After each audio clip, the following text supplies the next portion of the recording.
Dining on a forgot the Dime mic. cookbook. Re-say everything you just said. Sorry. Start at the beginning. Hello! Hi, I'm sorry. I thought I turned it on, but apparently it got turned off. Oops.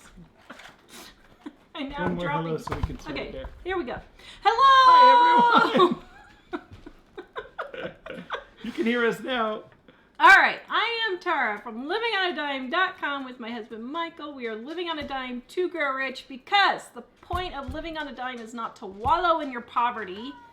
It is, oops, oh dear, to propel yourself up out of your poverty.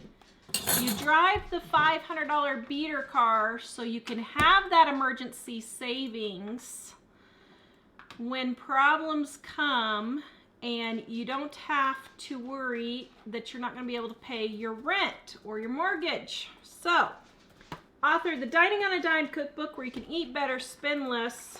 Page 365 is where the recipe is today. Now, our Dining on a Dime ebook, along with all the other 44 ebooks we've ever written, including our financial planner, Woo. including our price book, Oh, yeah. including our to-do list, including our weekly meal plan, including Penny Pension Mama. Everything is on sale for a saving of the green. $29 for 200 and some odd dollars worth of ebooks, guys. This is a really, really good deal. 88% off. 88% off. That's our where Mike was like, ebooks.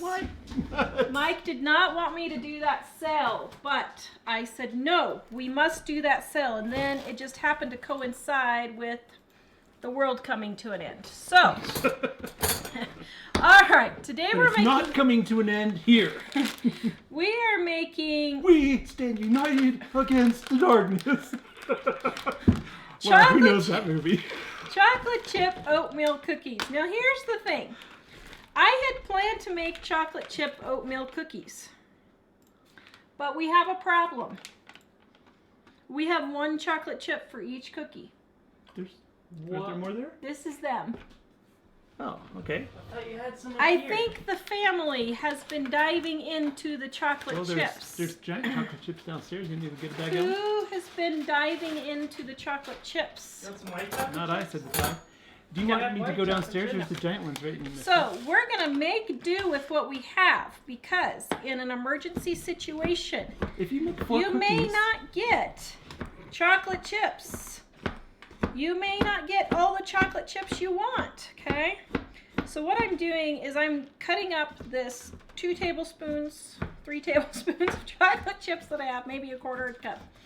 And we're gonna make them so that they will go a lot further. And then we're gonna do one other thing so that they will go a lot further also. Now, these chocolate chip cookies can double for granola bars. We have a really good granola bar recipe in our Dining on a Dime cookbook also. But this can double for it. The granola bar recipe in our cookbook is a great way to use those leftover little bits of cereal so that they don't go to waste, okay? Did you tell them about? I wasn't listening to the whole thing, but did you mention about when I said the giant chocolate chips downstairs? What I was meaning by that? No, I didn't say anything about it. Well, that's usually a tip you would share at a time like this. So do you think I should share that I tip think about you the should. giant chocolate chips that are downstairs? Yes, it was. Yes. So, at Halloween, because we are preppers and we are prepared for emergency situations, at Halloween, when the candy went 75% off, I went and bought a whole bunch of chocolate. And we have Hershey's Kisses downstairs that we will be using for chocolate in these emergency times, okay? All right, so that's mixed up. Now, we're gonna take our shortening and we are going to measure it out. Now, I'm not gonna do the whole water measure thing. I've showed you guys how to do that 1,000 times. This time I'm just gonna put it in Get a rough estimate. the measuring cup. And get, this is a 1 cup measuring cup, so that's about 3/4 of a cup. Add just a tiny bit more. All right. And then There we go. So then we're going to add our brown sugar right here. Big old bag of brown sugar. Now, this oatmeal cookie recipe is a great way to make cookies when you're starting to run a little low on flour, okay?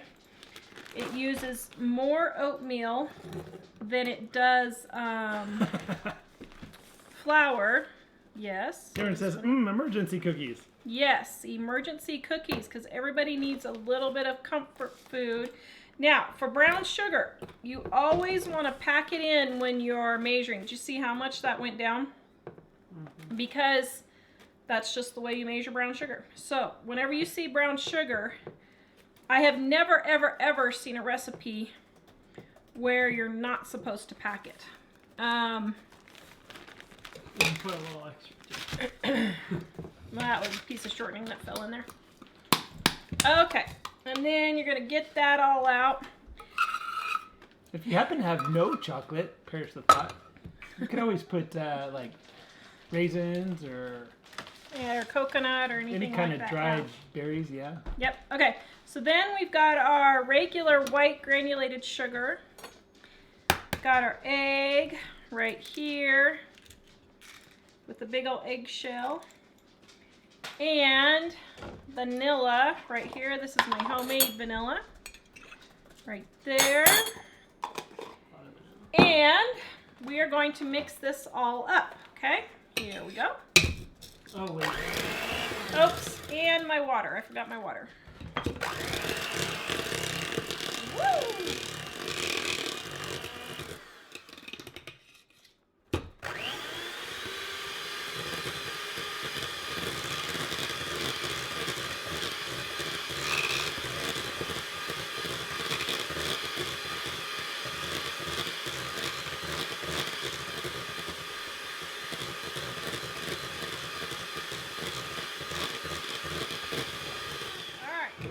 Get it all creamy just like that. Am I the only person in the world who loves creamed sugar and butter, or shortening in this case? Yum, yum, yum. Okay. So now I'm adding my flour. I used whole wheat because I have some whole wheat flour that I need to use up, and you won't be able to really notice it in this recipe. We don't really like whole wheat flour. But this is a good way to not waste it right now. And every time you should be, but especially now, you really do not want to be wasting food. Okay? Then I'm going to put in my salt, because the world needs more salt, people. I'm going to mix this in.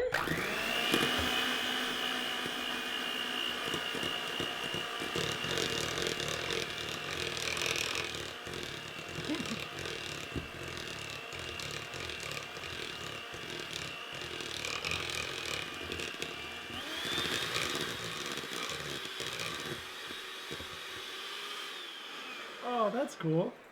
70s Fan 64 says, so I made these cookies last week, and my son said they were the best oatmeal cookies ever. I've used my mom's recipe for years, which was #1, but now it's #2. Thanks for the great we recipe. even outdid Mom's recipe. We won't tell her. Whoopsie. Well, don't say anything to her. Just, let it be. Okay, so now, I'm going to show you a little trick here. Tyra loves your apron. Oh, thanks. Is that from we got in Dublin? Yes. Nice. So now I'm going to show you a little trick. I ran out of quick oats, and I still need a little bit more. So we have these instant oatmeal packets that nobody's eating. So I'm going to stick these in there. We have oatmeal? Right there. There we go, okay? Now, I'm just showing you guys how to kind of make do with some of these. Now, get this all stirred up. This is how easy this recipe is. Throw in your oatmeal, throw in your chocolate chips if you have more than I do. And, You can't use white chocolate? whoops. Well, you can, but white chocolate and oatmeal cookies isn't that good. It's actually better in chocolate chip cookies. Would butterscotch chips be weird in oatmeal cookies? I I don't maybe know not if so buttermilk's. Nothing I is don't know. like chocolate. Thankfully, we keep 150 pounds of chocolate. I mean, you can do from old holidays. you can do raisins, you can do coconut, you could do anything like that. Now, I find that I just made a huge mess. I find that one of these works the best. Now, when you have a limited number of chocolate chips, like I did there, what I'm going to do is, for these easy chocolate chip oatmeal cookies recipe, what I'm going to do is I'm going to make them plain first, okay? So I'm going to make some that are plain. I like to use the ice cream scoop. I just find that it makes a nice, even cookie. There. Okay, so I'm going to do the first batch with just plain, okay? Then after these bake, I'm going to do the second batch with chocolate chips. So what I'm going to do is half the batch is going to be with the 1/4 cup of chocolate chips that I have. So we have some. So that there's a good amount of taste of chocolate in each cookie, but it's kind of broken up, okay? And then, there you go. That's it. So we're going to keep those in the oven for 12 to 15 minutes. And that's it. Yum. This was Mike's request. I better get some. So, I want some of those chocolate. yeah, we were talking, I don't know where my towel went. We were talking, I'm like, I don't know what to do for the show today because I don't know what to do. And Mike's like, well, maybe we should just make some like chocolate chip cookies. And I said, well, actually, I had thought about doing chocolate chip cookies. I said, everybody's stuck at home with the kids, and they're a little bit stressed from seeing other things that aren't nice and wholesome like our show. We should make some homemade chocolate chip cookies just to get everybody all wonderful. Don't forget, guys, our Saving Up the Greens sale right now. $29 for every single ebook we have, over $200 worth for $29. It includes Dining on a Dime, Penny Pension Mama, our meal plan notepad, our to-do list notepad, our print book, and our financial planner. All of those ebooks, not the print books, all of the ebooks, okay? And the ebook for Dining on a Dime, it does include the color pictures. Ooh, nice. In the Dining on a Dime, okay? Now. Yeah, so the ebook version is part of that Yes. crazy set. Yes. So, you guys want to know what this is? You know what this is? Can you read the title? This is No. Dining on a Dime, gluten-free, dairy-free, proofreading number 2. Woo! Is that the whole book? This is the whole book. Wow. Without the index. Impressive. You want to know what this is right here? You want to know what this is? Right here? Is that Dining 2? This is Dining on a Dime cookbook, gluten-free, dairy-free, proofreading number 1. Oh. Also known as, now, toilet paper. Oh, I came up with that myself. I would not defile Dining on a Dime like that. Well, it's the proofreading. So we gotta save it for toilet paper now. Yes. So I am working on proofreading gluten-free, dairy-free. Mike's been working on proofreading Dining on a Dime Volume 2. So I know that we tell people shortening and not butter, but Christine is wondering, in light of the fact that there's nothing in the stores, what can I use if I don't have any shortening? Is there anything? You can use butter or margarine. What about oil? If you use butter, your cookies will be flat and not poofier. They still taste good, But they'll still taste fine. Yeah, as a matter of fact, my butter supply had started getting down. And I think I've only got like 3 pounds of butter left because I was waiting because it always goes on sale for Easter. And in like 2 weeks, it's going to be on sale. I was going to restock my freezer. So I told everybody, conserve the butter.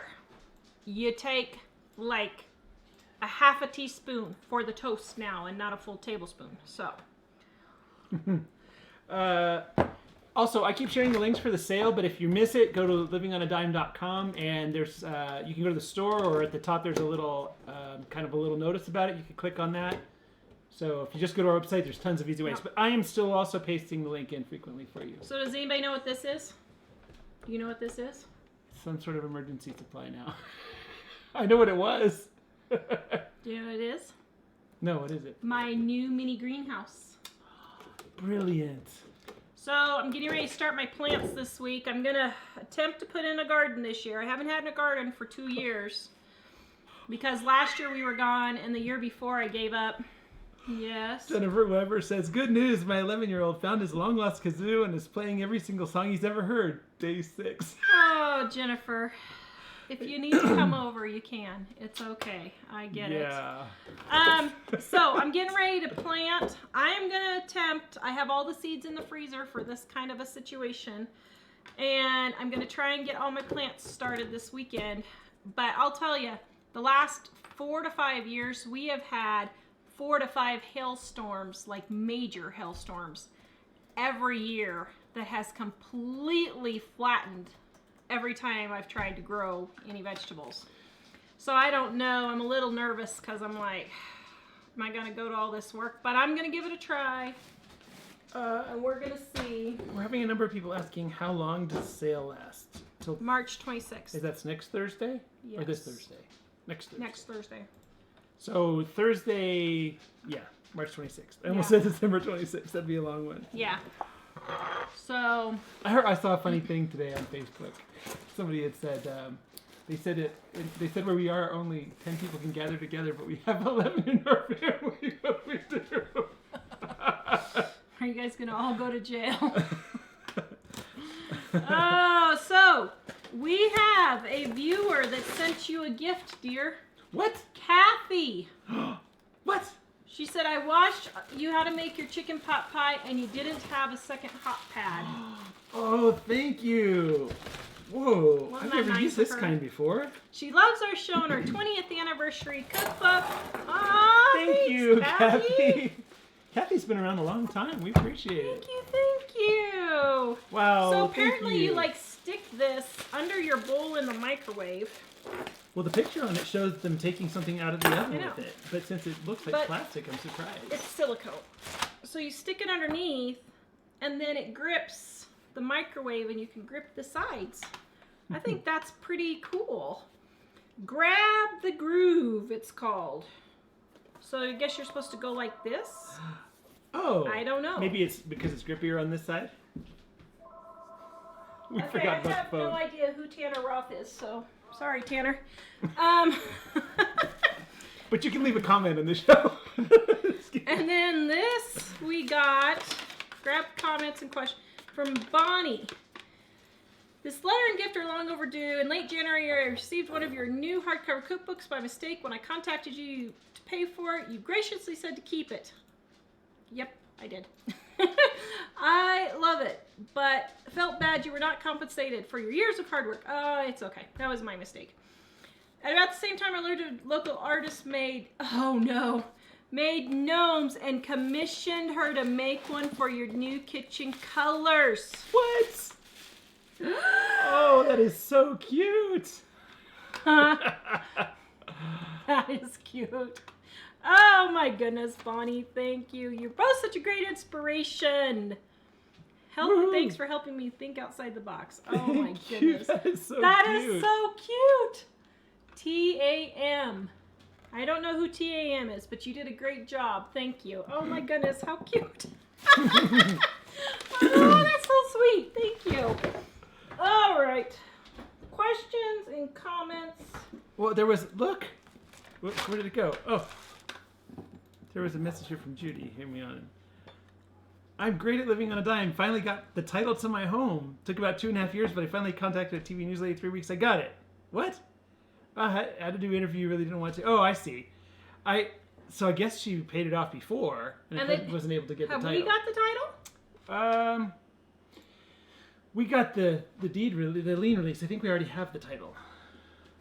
But it had a lien on it. So Man, you had to wait 2.5 years? I'd be ticked. It took us like 7 or 8 months to get the thing from the bank saying that they had acknowledged that we paid it off to the county. So, Good grief. Margaret says, that is absolutely precious. I love gnomes. Such a nice gift. Ooh, and it's really heavy. I am like a collector of all things gnomes. It's heavy, like really I nice, have had to start quality heavy. just really reining myself in every time I go to Big Lots or Walmart because they have so many cute ones. It's so hard to resist the temptation. I'm not sure what Amy's saying. I didn't hear the rest of your story. But Amy T is on. I was just wondering how you guys are doing down there.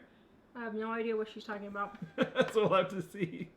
That is absolutely precious. I love... Oh! Make sure he takes pride of place somewhere safe. In other words... Oh, yeah. I think I'm going to put him in my window back there. He doesn't take a nosedive. We should... Yes. We should put some kind of bulletproof material like that we could paint onto.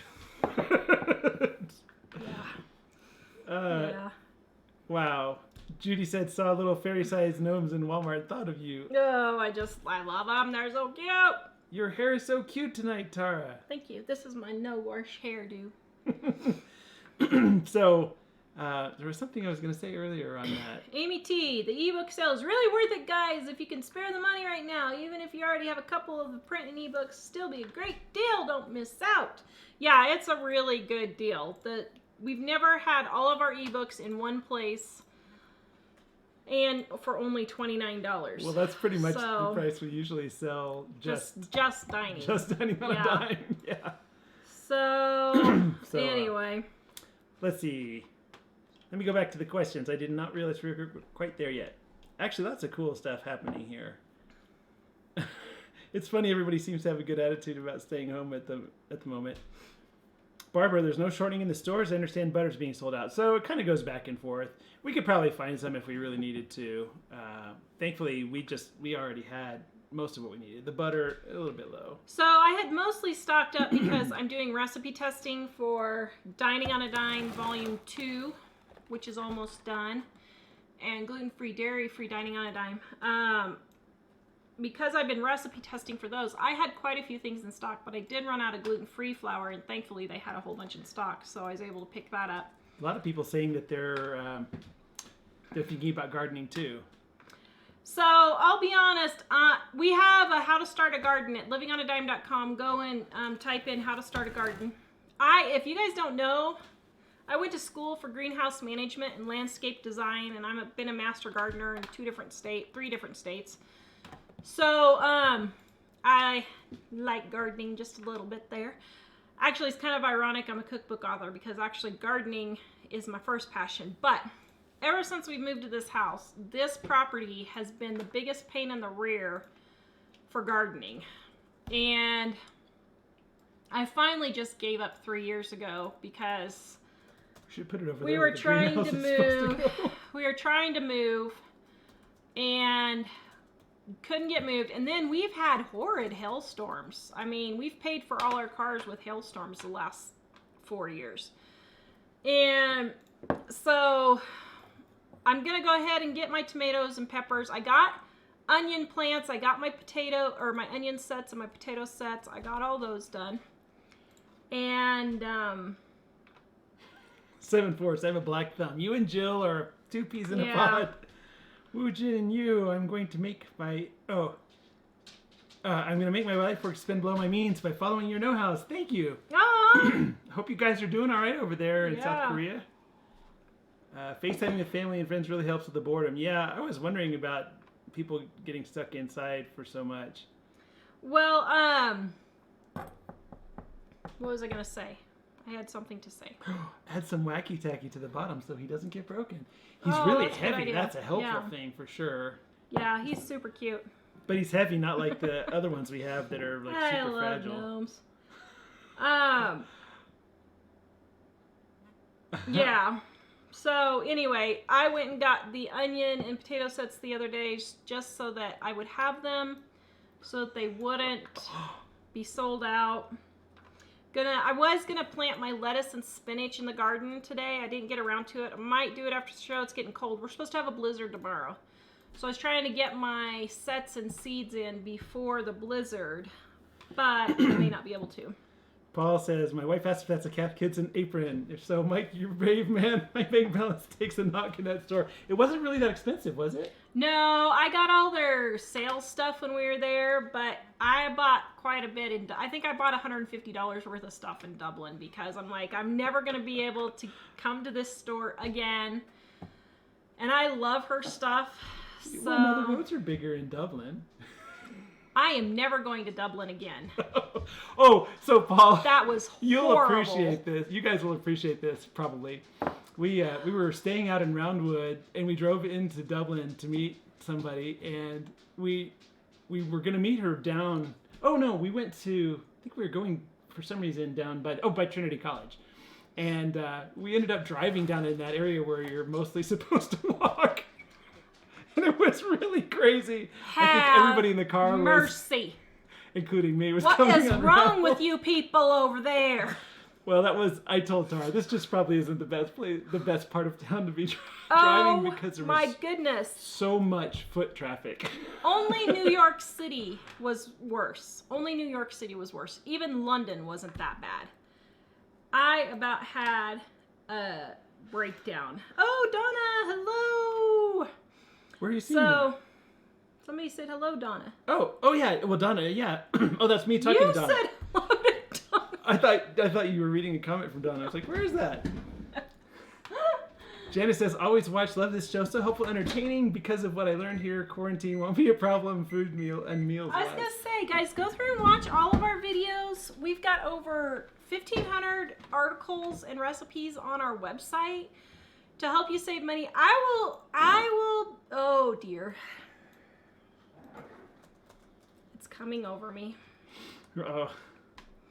I will say, I have been having a difficult time. Because here's the thing. My son told me about, he works at a cable/cell phone company here. And he told me how they're offering a month free for everybody. And then they're offering delayed payment for the next month. And then I heard about this thing where they're planning on giving everybody $1,000 who's been laid off. Listen. I'm sorry. But if you cannot survive 2 weeks without a paycheck, you got to get it together. And I mean it. This is the whole reason we do this, is to help you to get it together, because there is absolutely no reason the government or any of these companies should be bailing anybody out because of a sickness coming. It's absolutely absurd. Here's the thing. If you cannot pay your cable bill, you should not be having cable. Period. You need to be canceling that cable. It absolutely infuriates me that people go around whining about how they can't stock up or they don't have the money. I heard person after person say, well, nobody has 2 weeks worth of grocery money just sitting around. 2 weeks worth of grocery money, that's like $100 for 4 people. There's no reason not to have that sitting around. Cut the cable, stop buying cars on loan, and get some. We're driving right now. Mike's car that he's driving is a $500 beater car. And let me tell you, I'm afraid the engine's going to drop out on the highway one of these days. What's funny is it's gotten to the point though where I'm kind of like, Now he's just trying to see how far it's going to go. it still runs pretty nice, and I was thinking it's 230,000 miles, and I just halfway just want to see how long it'll go. But we didn't have the money to get a new car because of several issues with printing and that kind of thing last year. So we've been having to build our savings back up again. So he's been driving a $500 car. Guys, you've got to stop eating out. You've got to stop buying your iPhones. You've got to stop buying cars that you can't afford. If you cannot pay cash for your phone, if you cannot pay cash for your car, you should not be having any of these things. And even I kept hearing, oh, seniors, they're on a limited income. There's no way they can stockpile. That's a bunch of baloney. My mom has lived on $700 a month, and she has a very good stockpile, thank you very much, to help her get through things like this. So I will say it really chaps my hide when I hear stories like this about how we're having to help all these people because they're not getting their acts together. I'm done. Okay, I'm probably not done, but you know what I mean? It's like so infuriating. Well, actually, one thing, and unfortunately I think it's just because a lot of people, they don't talk about it now like they did when we were kids, but, you know, back in my day. But we used to hear stories about Save for a Rainy Day and about the tortoise and the hare and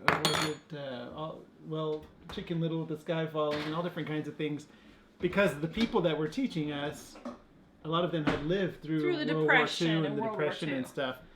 And so I do think a lot of people haven't really thought, like the Save for a Rainy Day thing, a lot of people believe I get paid, so I spend it, and when it runs out, then I wait till the next paycheck.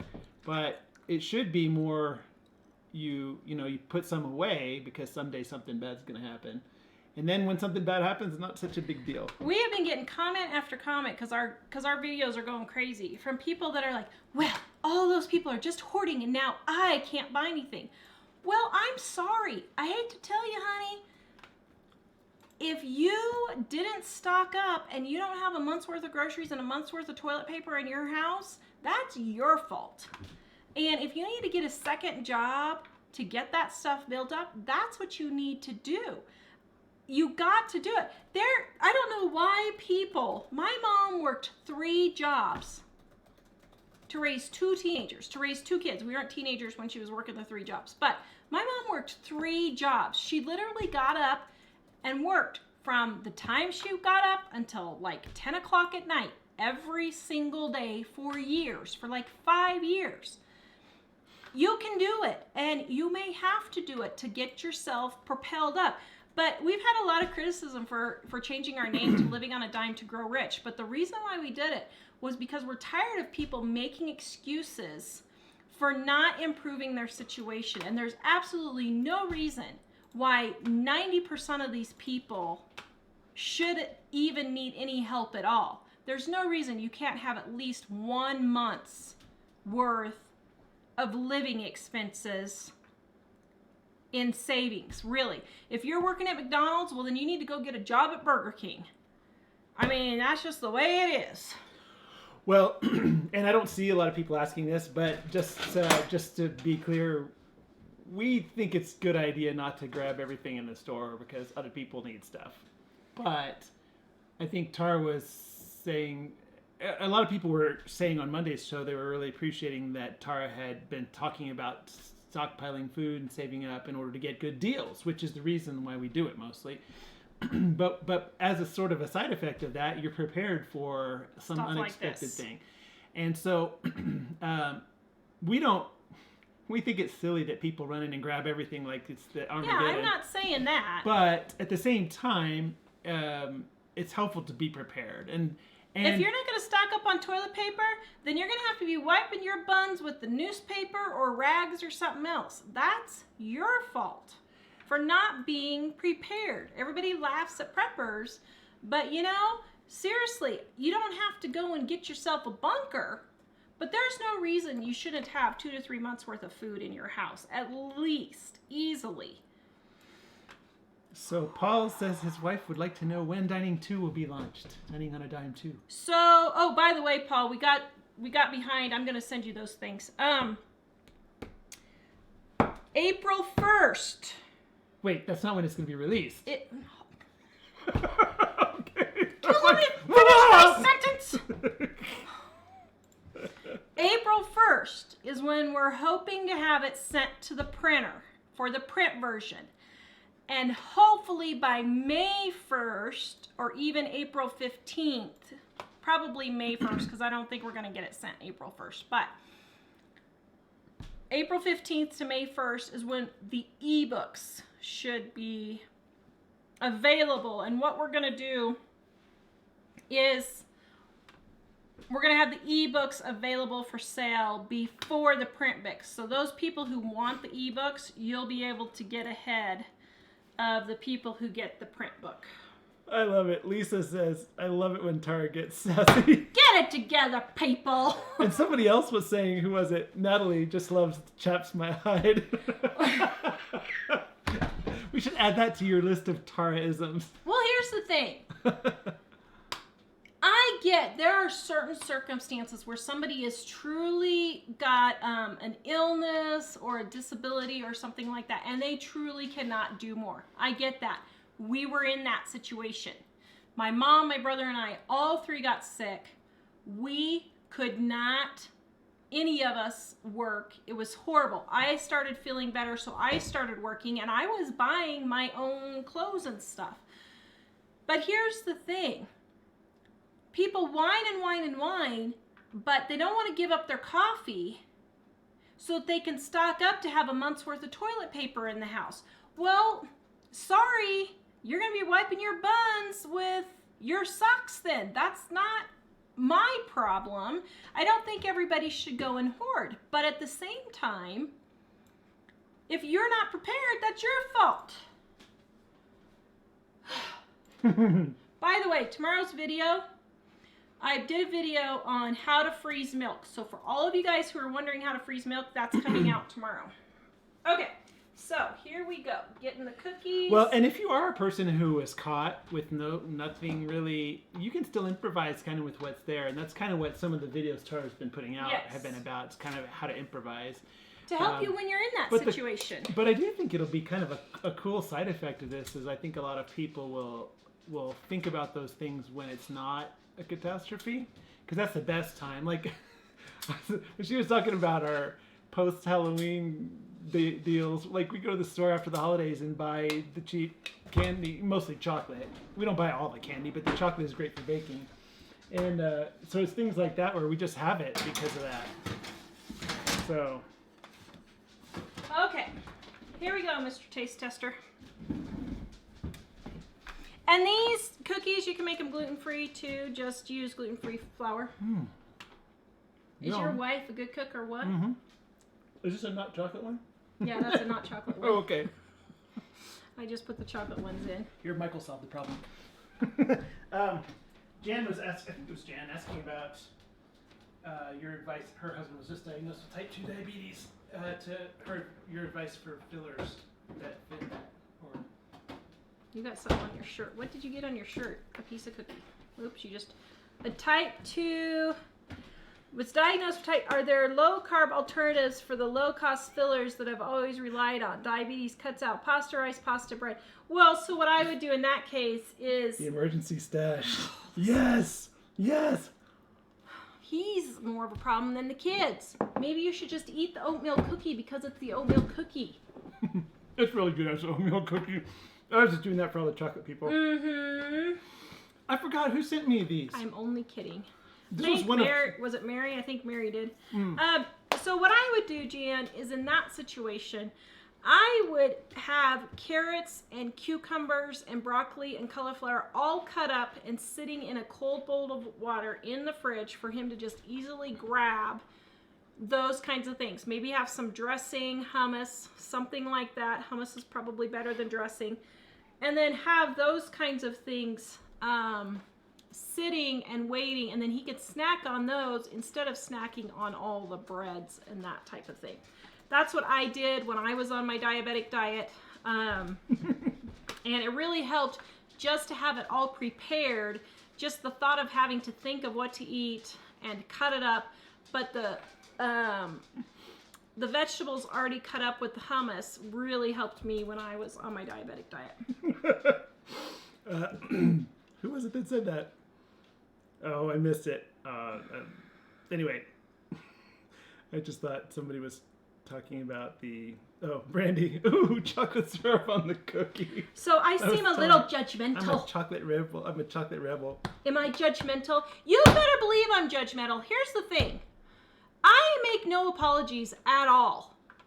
We have worked our buns off driving clunker cars, not having cell phones, not having cable, not putting our kids in a ridiculous amount of activities, not eating out all the time, not going to the coffee store every time. And these are the things that are keeping people in poverty, keeping them living paycheck to paycheck. Oh, I just can't because I'm living paycheck to paycheck. It's your own darn tootin' fault. But the thing is, Tara can say that because we have lived paycheck to paycheck. We were so low on money. We had no refrigerator, and there were all kinds of things that we paid off $20,000 of debt in 5 years on $22,000 a year income. That was debt and medical bills. It was mostly medical bills. And we get people whining all the time. Oh, I just can't pay my medical bills. I'm sorry, I have zero sympathy. 1 year, it would have been 3 or 4 years ago, we had to take our son to the Mayo Clinic. That year, half of our income went to pay the $30,000 that it cost us to take him to the Mayo Clinic and my medical expenses combined that year. You can do it. It's just that you don't want to do it. And you know what? You're just going to have to suck it up because I'm sorry. People are like, well, but I really want chocolate chips in my cookies. Well, you may not get chocolate chips in your cookies. You may not be able to go out and eat your coffee. And you people need to wake up. It is not the government's responsibility to take care of you. I mean, you can see how well the socialism is working right now. It's not. People have got to start taking personal responsibility for their own finances, and you can do it. And I'm sorry if I'm seeming judgmental. I don't care if you want to call me that, that's fine. But the fact of the matter is you need to get your act together. And if you're an able-bodied person who can work, you need to figure out how to either earn more money, cut your expenses, or get a second job. Rosemary says people do not want to sacrifice at all. No. When we were in Kansas, it seemed like people were a little more thoughtful of that. But here in Colorado, people, if their house goes up at $10,000 in value, a lot of people just go to the bank to see if they can borrow that. Yeah, to go spend they take it on out a home equity loan to go on vacation. It's ridiculous. Or to go buy a new car, or to do renovations that don't need to be done. We paid off our house and are completely debt-free of no car payments, no student loans, no nothing. And as far as the student loans go, you guys, if you're smart enough to get into college, you need to be smart enough to know that you should not be taking out student loans to pay for that college if you don't know how you're going to pay for it afterwards. You shouldn't be taking any zero zilch student loans at all. There are so many other ways to get an education than going into debt until you're in hawk up your eyeballs. My chiropractor said she is going to be in debt until she's 63. That is ridiculous. Well, and she's like 28 right now. It's ridiculous. Absolutely ridiculous. Well, and right now, we found for our kids, although in the end, the older two didn't really, I'm not sure that any of the older three are that fond of college, but we found ways for them to do it for really cheap. And they've all had some, and Dave has some right now, but because of how we tried to find things, we were able to find things for cheap. And Dave is learning all about business, so he wants to be an entrepreneur before he's 18. Yeah. Sky says, anyone who speaks the truth is considered judgmental. That is true. My dad tells people, I'm not judgmental, I'm honest, and I don't sugarcoat things because people have said I'm mean or rude. That's it. I'm not going to sugarcoat it for you. You people need to wake up. You really do. And this is the wake-up call. And our economy is probably going to completely collapse because people have been just flat out irresponsible.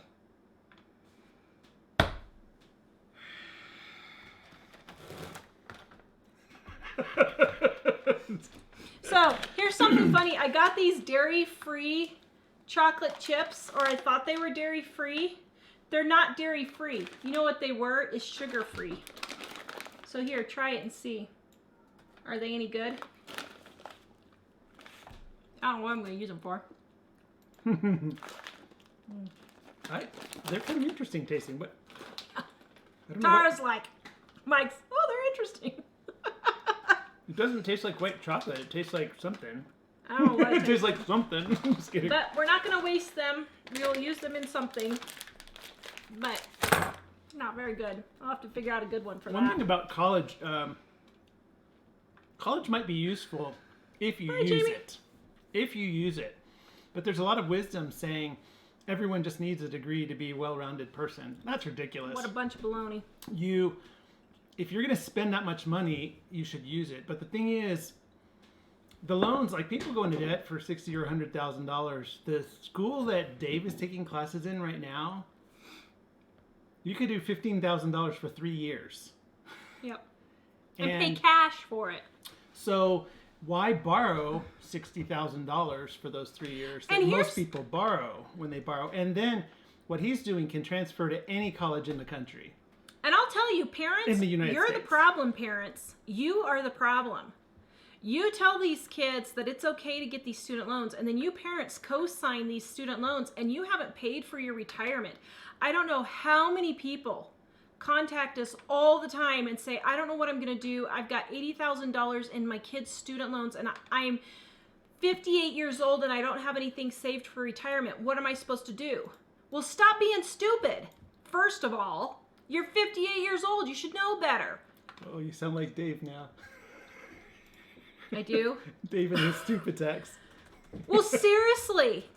And you're 58 years old. What are you doing saying it's okay for you to co-sign hundreds of thousands or tens of thousands of dollars in student loans when you're not debt-free yourself? You should not sign any or agree to any student loans, period, for any of your kids unless, well, never, but if your house isn't paid off, if you aren't completely debt-free and you're not totally set for retirement, you have no business paying your kids' college. Your kids can pay that themselves.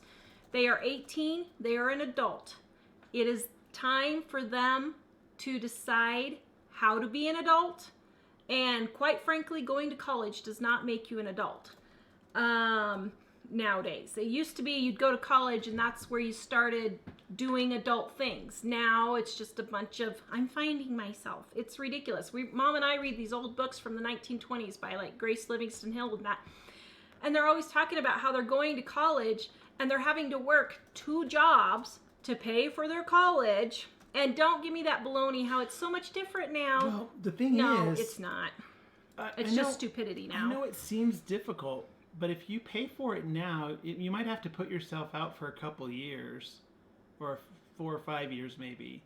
But instead of shackling yourself at a time in life when you really don't have the money or the time to decisions you made in the past that you may regret, because I can't remember, I think it's like 20 or 25% of people actually use their college degrees for something. And when I was in college, almost nobody I knew what they were going to do for college. And I don't know anyone who didn't change majors at least once or twice. But most people change majors 5 or 6 times. And that's the point where we encourage our kids, go out and do some work, try to be an entrepreneur. And we give them tools to do these things. Like with Dave, we're kind of putting a lot of things in his way to make it easier for him to learn business. And well, it's funny because I have a college degree, which I actually used, but it never really paid very well. And now we're doing better not using my degree particularly. So our son doesn't have a degree in college, and he's making as much as us now. He's making as much as we are. Probably more. And they're getting ready to promote him, and he's going to be making double what we are with no college degree, just by using his brains and get training. Our daughter has no college degree. She has a very healthy savings account. She has enough to live on for at least a comfortably year. For a year. With no college degree. And so I'm sorry, but the excuse, our son is getting ready to buy a house. He has a house. He has money saved down for down payment for a house here in Colorado, one of the most expensive places in the country. And they're getting ready to move him to one of the more expensive places here in Colorado even. And he said, I think I'm going to try and buy a house. I have the down payment for it. It's like, guys, use your brains. Well, And Kathleen was just asking, do we think that higher education should be free? Let me answer. We do not think higher education should be free. No. And I don't think the government should be because releasing any of these student loans or interest or anything. Years and years ago, I read Rich Dad, Poor Dad by Robert Kiyosaki. If you haven't read that, you should read it. It's kind of a good book. But one of the things he was talking about is people ask him because some of his products seem expensive if you're not making a lot of money. But what he said is, if I give it to you for free, you won't appreciate it. And I didn't realize but how many people get things free and then they just sit in the closet and never get used. And the thing with college is I've noticed, here's my answer to the should college be free. When I was 16, I went and got a job. Well, actually, when I was 15, I went and got a job. And I worked it all summer long, one summer, instead of going and hanging out with my friends all the time. And I used that money to pay for a trip to Europe the next year in the summer. But I went with a bunch of kids from school as part of a school program, and all of their parents paid for them. So they didn't pay anything. And all they did the whole time was drink a lot. They would go into a pub in London or whatever, and they would ask for 6 beers at once because they're American kids who were below the drinking age. So the whole time they were drinking and throwing up and getting sick, and they didn't see anything while we were there. And that's really affected my view of pretty much everything is like that. When people get things for free, they don't really value them or understand why they really want them. And maybe they don't really want them. But anyway, so the reason I say that is that's why when Ellie and I went to Europe in 2017, she paid for most of her trip because we don't give it to them even if we can, because we're teaching them to have an appreciation for that. And the thing with the school is I think people need to have some skin in the game because otherwise they make bad decisions. Yeah. Like if you know you're going to have to pay $100,000, which unfortunately too many kids and parents signing loans don't really think about at the time they're signing. But if you know you have to pay that, it might give you a reason to think, what am I going to do with this once I have it? Do I know how I'm going to make this useful to my life? Yep. And who was it? Nancy says college is not always about the money. It's about developing your mind. What a bunch of baloney. The thing is, I'm sorry. If you're spending tens of thousands and hundreds of thousands to develop your mind, you really need help. Well, sorry. Go to the library and get some good books. I have a college degree, and unfortunately, I have heard. There was a time when I heard that and thought it was true. It's a lie from the pit of hell. But what a lot of people don't realize is the people telling you that are taking your money to go to their college. Yeah. So just like anywhere else, if you go to Best Buy and you say, I just want you to tell me what to buy, they're going to give you some expensive things. It wasn't Best Buy, it was a different electronics store that's no longer around. But one time my grandmother went in there and they tried to sell her all this stereo TV, or it was TV equipment. No, a VCR that had, this was back in the days of VCRs, had stereo stuff, and they were trying to persuade her to spend more on this when she didn't have anything that could play the stereo. But they didn't care because they weren't looking out for her. They were looking out for themselves making money. Well, a lot of people think that colleges and the news and things like that are your friends. And I'm not saying they're evil. Like, college can be useful for some things, but you need to know what you're doing with it, and you need to watch out for your own finances because they're looking at it as, how do we get you to pay to come to school here? Or news.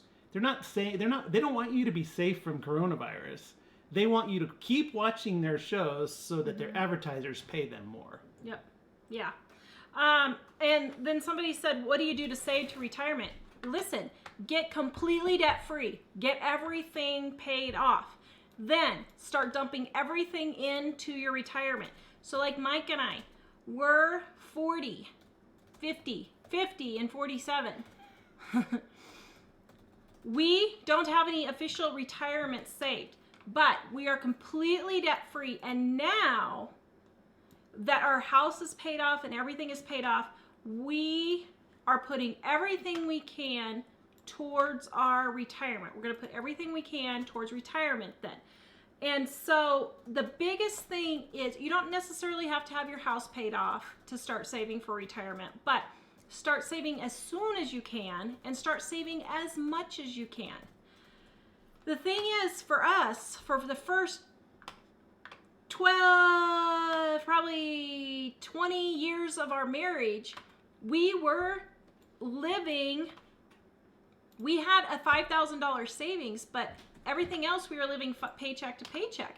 We had to increase our income. So what did we do? We figured out how to make our business grow so that we could increase our income. So then we were able to get our house paid off. We stayed completely debt free the whole time. We kept paying off, even if it was $5, we would put $5 on our house payment to get it paid off. So get completely debt free and start saving. Just save as much as you can for retirement. So Actually, Rosemary said sacrifice is rewarding. That is true. One thing, what we're trying to do is help everyone understand. You know, there's a reason why a lot of people now don't understand and kind of belittle older people like baby boomers and stuff like that. But there's a reason why in all the days until the last 20 years, people thought that the older generations had value and wisdom. It's because they have life experience and they realize things that when you're young, people tell you, but you don't really have the experience to know. And anyway, so on the sacrifice is rewarding. With our kids, we've tried to build into them things that we didn't, well, Tara maybe had more of this than me, but trying to build in things that will help them understand the world in a more productive way that will make them more successful. And that's why I think we're kind of proud of the fact that BJ has that job. But Dave and Ellie, they've been doing things like that as well. Yeah. And there was something I was going to... Go ahead. There was something I was going to say on... I was going to say, Paul said, we're beyond grateful to you. With my wife being unwell and being free of debt, it has made the situation so much bearable. Paul is right. You never know when your husband's going to fall off the roof and be permanently disabled and not able to work. And then you have all this debt up to your eyeballs and he can't work. Or the wife has a problem and can't work anymore. And so... That's a note for me. For what I keep forgetting. Well, go ahead. Oh no, you can keep talking. So the thing is, being debt-free frees you of all that burden. So, and Mike was talking about Ellie, guys, goatmealgifts.com. I'm putting a little plug in for her. She has soap that won't dry out your hands and her goat milk cream. If you're hand washing, she's got soaps and her wonderful goat milk cream to help you with dry hands right now. So do the opposite. What's that mean? So I was going to say another thing that we've taught our kids a lot in a lot of ways, because we found great success in this, is if everybody's doing something, if the whole crowd is doing it or all of the country is doing it, it's probably the wrong thing. And we found that life has been so much more prosperous for us. And like we haven't gone on that many vacations until recently, but when we've gone, we do the things that other people aren't doing. And we found that we didn't go to Disneyland. We stayed with family, which wasn't always a vacation. But we've discovered over the years that when everybody's doing something, it's usually the wrong thing because they're just listening to what other people are saying without thinking too much. And so that's one of the other things that we try to work with the kids on as well. And some things that are common knowledge to some people, like that's too dangerous or that's too risky or that's not good. If it's business, what we've realized is if you don't ever risk anything in business, you will never succeed in business. But there are ways to kind of control that risk and understand what it is so that you don't lose in a huge way. You'll lose sometimes, but you'll gain more on the other times. And the reason I mention that is because a lot of people that we've known have the skills to succeed, but they're so afraid of risk they won't do anything. They'll cook before the oven starts on fire. So anyway. All right. So I had one slide off the back. So we'll see if Does it take 15 minutes? Oops, for the By the way, I have a great affinity for baby boomers because many of them opened my eyes to things that I thought I knew better when I was younger. So, and actually, the greatest generation, I'd say grandparents that, or older people of that age that that's really part taught of the thing. us so many things, and now there's nobody really alive who's gone through that kind of suffering. And that's why I have no patience with this. I was born with I had 11 grandparents when I was born. And I was able to talk to some of them who lived through the Great Depression, who lived through World War I, who lived through World War II, who lived through the Dust Bowl. And Paul, that is brilliant. yeah. And my mom and my brother and I lived through being horridly chronically ill and not being able to go buy groceries, having to live on cereal and milk because we couldn't feed ourselves. And the problem is people are just flat out spoiled brats now, and they cannot handle any little thing that goes wrong because their comfort has been upset. You know what? You may not be comfortable. It's not comfortable paying off debt. It's not comfortable spending half your income paying medical bills. But you do it because that's the responsible thing to do. And no one is responsible for themselves at all anymore. So tell them what Paul said. That's brilliant. Well, and if you make good decisions, even though there are those struggles, if you make good decisions and you just make it your life to do that, eventually those problems will improve.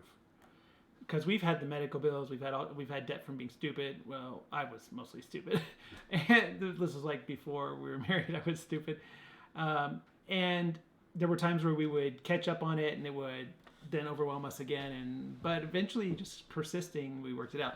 So actually, Paul said something brilliant. He said, "But people will risk everything by piling up huge debt." So that's in response to me saying you need to risk things to be successful in business. But yeah, he's right. People don't think about piling up debt as a risk. It's just there, and in a sense, a lot of people don't think, since I can make minimum payments now, they don't think someday this is going to come back to get them. Because I know people that are like 75 years old who are good friends of mine, but have like $1,600 still a month on their mortgage for 20 more years. And I'm thinking, I don't want to be paying off $1,600 a month when I'm 75 years old. Yeah. Yeah, and there was something I was going to say. Let's see, somebody just commented. Let's see, what was it? Oh, and they weren't doing it for medical bills either. They were doing it going on vacations and having cars and TVs. And well, and that's it. It's just keeping on top of it. And it took us a long time. There were several years. Mike earned $6 an hour. Look how beautiful was that fun? Is. No. But we kept plugging along. We ended up having a daughter born with a hole in her lung and had $12,000 for Flight for Life. We didn't know that if we would have worked something out with the hospital that we could have got that down less. So instead we put it on a 0% credit card thinking we were being responsible, and we probably could have got it for like $5,000. But you know, those are things that you learn later. But we were responsible and paid our debts. So, oh, that's what I was going to say. And there are people out there who say, oh, well, I'll just claim bankruptcy if any of that stuff happens. That's stealing. It's flat out stealing. And it's wrong. And I have no problem with people claiming bankruptcy for legitimate medical reasons. Medical reasons. But when you're going out and you've charged your car to the hill, you've bought a house you can't afford, your kids are in 15 different activities at $2,000 each, and then you have a medical problem, I have no sympathy for you, and you're stealing if you claim bankruptcy for those kinds of things. That's just flat out stealing. So, yeah, I'm sorry, but this is Tara's wake-up call, people. Debbie says, my parents never taught me about money. And then, I'm thinking this might have gotten cut off because it says I made so I'm not quite sure. You know what's funny? My parents didn't teach me about money really either, because but you learned. They were kind of out of control with their spending, and they didn't agree with each other on the spending, and I think they were just making a lot of financial mistakes, and they knew it, So they just kept it all a secret from us so that we wouldn't, probably just so people wouldn't know. But I realized when I grew up, I got right into that trouble myself because I had no idea. And the people at the university told me, yeah, you should do something nice to yourself. Here's a credit card. Sign this and then you can just walk away with $1,500. Mm-hmm. And I was like, yeah, I do deserve it. Mm-hmm. And I realized deserve is an evil word. Nobody deserves anything. Yeah. And in those days, I was kind of fooled by that because I didn't understand. And since then, we've just spent a lot of time learning how to be smarter about that. Yeah. And we tried to be intentional about teaching that. See, everybody's loving us. So yay.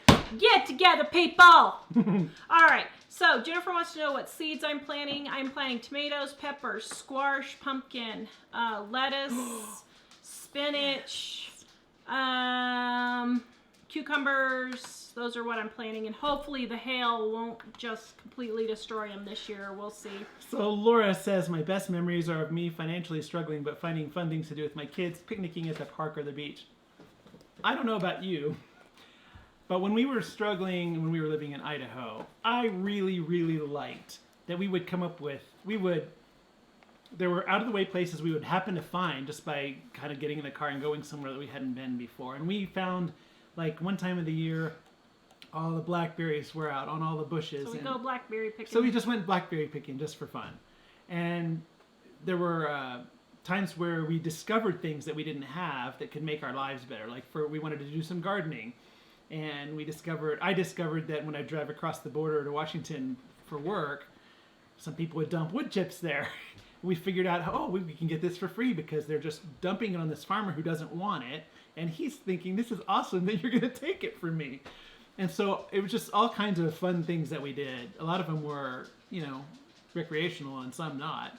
But life seemed a little more real in those days in the sense that we didn't have a lot of money to spend on things. And so we just thought, what can we do around here?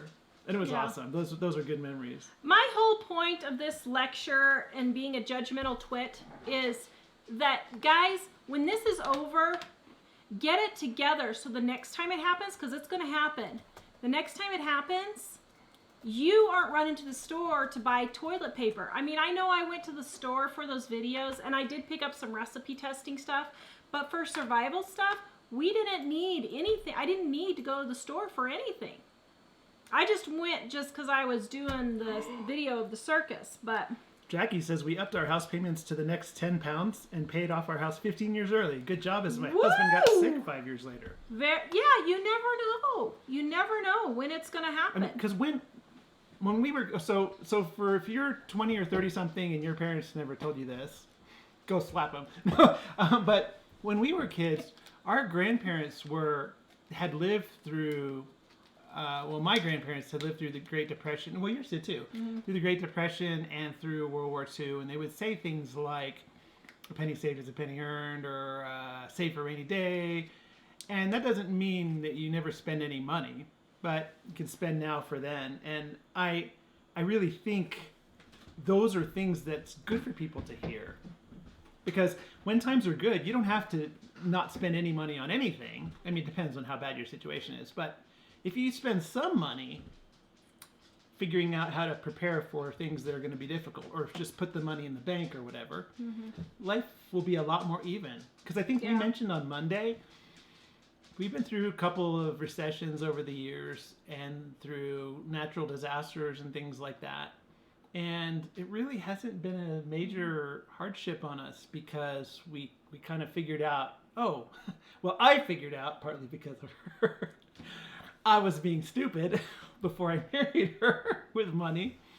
But we kind of figured out ways to kind of absorb that. Kind of like, I think we mentioned this before with paying off debt, but we were paying off debt, kind of trying to figure out if we could budget, trying to stay within a budget and trying to stay within the money that we had. And we would kind of plan a budget, and every month something unusual would happen, and it might be $500 every month. And we're thinking, what are we going to do? As soon as we get things under control, there's an unexpected thing. And finally we said, hey, why don't we budget the unexpected thing? So he sold a bunch of his Star Wars toys. To kind of get us ahead. To help us get ahead. And then I It was basically stuff that I thought was collectible, and some of it wasn't, some of it wasn't. But the thing is, what I learned from that is, hey, now if we plan, there's $500 of unexpected stuff every month. So why are we not expecting it if it happens every month? Yeah. If the car has to be fixed, we don't even think about it now. We fix it because we worked our butts off to get ahead. And for like 15 years, ever since we paid off that $20,000 of debt, Mike has made sure we have never had less than $1,000 saved. And we've always tried to have at least $5,000 saved. Well, not quite that full time, but we started with 1,000 and then we worked it up. Somebody wants to know, explain the 11 grandparents. So I had my grandparents, mom and dad. Then I had great grandparents, mom side, and then I had great grandparents on my dad's side. Is where it came from. So I had a lot of grandparents. I had grandparents, I had great grandparents, and then I had great grandparents when I was born. And all of them, I've had all of them. I still have one living. So Angela says first time on the live stream. Well, welcome. We're really glad you're here. I'm sorry if I'm yelling at you. It's not you. Listen, here's the thing. I know I'm yelling, but guys, sometimes you need a good talking to get yourself woke up and say, what am I doing? You know, you've got to have your eyes opened and realize that some of these things are just stupidity, and you need to stop being stupid with your money. And, you know, people, so we have our Saving of the Green sale right now. $29, all our ebooks. These are the print versions of the ones that we have for print, but all of our ebooks, every single ebook, $29. It's the best deal we've ever given, ever. But here's the thing. We have people all the time say, what? You're trying to sell things when people can't pay their bills? I have over 1,000 videos. I think it's like closer to 1,500. I have over 1,500 articles and recipes for free. But people just won't go take advantage of it. And yet then they criticize me for selling my products so that we can have a living. We have tons of help for you guys. If you can't afford it, go read all our stuff. Go watch all our videos. It's free. It's all free. But for those of you who want it in an easier form, like our financial planner and all that kind of stuff, $29 is a good deal. How many of you would go out to eat and not think once about spending $29 going out to eat for lunch with the family, but you won't spend $29 to help you get out of debt and help you start cooking at home so that you're not going out to lunch? I mean, sorry guys, but that's the way it is. Jean says, oops, wait, was it Jean? I missed it. I thought it was Jean that said, I think I'm going to have to get a blood pressure cuff. I always say, thank God we saved for this unexpected thing. Yes. Well, and then you get mad at God because God's not helping you. And God's sitting there saying, I'm more than happy to help you, but you got to do your own little part of this business here. And when you're going out and drinking and buying a bunch of booze and then you can't pay your rent and you go to God and say, oh, dear God, please help me. You can't expect God to help you if you're not going to be helping yourself on those kinds of things. That's not biblical. God helps them who helps themselves. It's not in the Bible.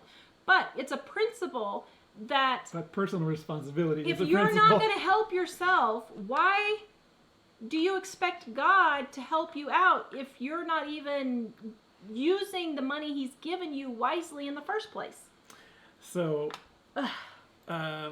Jennifer said, I've been trying to focus on the positive of this whole staying home thing and counting our blessings, warm house, people in it, and the food we have to eat. I wish that for you guys too. Aw, thanks, Jennifer is so awesome, and I'm sure that she's on Facebook, but if you're on YouTube, I'm sure that message was for you too. That's the thing. No, I think she only means it for Facebook. It's funny because before they closed the library for the next couple months, I was talking to the one of the librarians. Pray for me. Who's a friend of mine, and about the whole thing, and she said, "Yeah, I'm just baffled what I see and what I hear a lot of people saying." She said, and I'm just sitting here looking outside. It was snowing that day, at the snow, and thinking, even in war times when people were in combat zones, they would look out and see snow, and it would make them think a little bit less about the trouble. And I was like, wow, that's brilliant. Yeah. And today I was working in another room, and we have all the family home now, which is a little bit unusual. And I was thinking, it's here in Colorado, the weather's pretty nice. So today it was pretty sunny, and it was like 60 degrees. And I was just thinking, I feel Tomorrow we're getting a blizzard. pretty blessed to be living where even in the midst of what you would think is going to kill everyone by the news, life is still positive. Just depends on what you're focusing on. The oven didn't start on fire. Okay, there's our Italian chicken for dinner. That smells great. All right, so somebody said that she uses the whisper method for her son to get him to listen. Listen up, people. Get it together. How's that? Courtney says, not a matter of what you have, a matter of how you manage what you have. Yeah, and that's really exactly true. it. And that's the thing. That's another thing with Americans, especially. I think other people in the world, unfortunately, are getting this from us. But people think more stuff is going to make me happier, and it's not. I realize there's just not that much. I'm not saying I still like some things, but I realize I don't have to have them all. So anyway. All right, guys. Did my really- whispering help? Let's see. Nope, nobody heard my whispering. See? Yeah. Yum. That's because they're used to you slamming the table and saying "get it together," so they turn the volumes down on their devices. Well, Kathy says, and with everyone shutting down, people are going to have to cook at home. Yep. I Good. know. Go to livingonadime.com. We've got tons of recipes for you to try. Try our maple glazed chicken. It's really good if you can find chicken. All right, guys, please don't forget to check out Ellie's goatmilkgifts.com. She has some wonderful soap and goat milk cream to help keep your hands nice and moisturized during this hand washing frenzy, which is a very good thing to be doing. Oh, let me share a link to goatmilkgifts.com. Livingonadime.com, $29, all of our ebooks. These are the print versions, but all of our ebooks, everything, including Penny Pension Mama, our price book, our financial planner, our to-do lists, our menu plan, our Dining on a Dime cookbook. Did I say that? All our ebooks, all 45 ebooks that we have written in one spot, guys. One spot. $29. It's our best deal ever. Best deal ever. So, yes. And I heard your whisper in getting it together. Yes. All right, guys. We will see you on Monday. I have no idea what I'm going to cook. I had planned shows, but now I can't get the ingredients at the store, so we'll see what we're going to do on Monday. Should tell everybody what I suggested. What did you suggest? I suggested saying, we're going to find out what we have in the kit pantry and make something, and we've got pickles and chocolate sauce. So you might have peaches and asparagus, and we'll all figure out, we'll make it, and then you can just kind of adapt what we say to the ingredients that you have. So, Oh, gotta love them. All right, guys. hashtag dad jokes. We'll see you later. Bye. Oops. All right. Should I sing? You are Bye, my everyone. sunshine, my only sunshine. You make me happy when skies are gray. Dun, dun, dun. You'll never know, dear, Dun, dun. how much I love Dun, you. dun, dun, dun, dun. Won't you be Dun, my sunshine today? dun.